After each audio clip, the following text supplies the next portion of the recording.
all because his wife wanted to sell the land and open a clothing store in the city. The man developed murderous thoughts, but realizing it would be impossible to hide this from his son, he waited until one day when he accidentally caught his son with a girl. In that instant, a foolproof plan formed in his mind. While Henry was doing farm work, John told him that life without Jenny and their father was coming, because his mother was going to sell the land and take him away from here. Henry looked completely bewildered and at a loss. John seized the opportunity to say he could change all of this, but the process would involve people getting hurt, even dying. Henry seemed to understand what his father meant and walked away without a word. At dinner that evening, he begged his mother to stay. However, this only angered her. She slapped Henry across the face. The lawyer assures me the land is mine to do with as I wish, and I'm gonna sell. You can sit here and smell roasting hogs.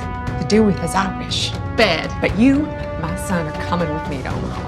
This confrontation made a glint of murderous intent flash in Henry's eyes. John knew the time was right. The next day, John told his wife he agreed to sell the land and move to the city together. To celebrate this decision, his wife drank heavily. John carried her to the bedroom. Henry said through tears that he hoped there was another way. His father told him this was the only way, and so John took the knife. Henry took the burlap sack, and together they walked into the bedroom. Ultimately, John killed his wife with his own hands, and his son became his accomplice.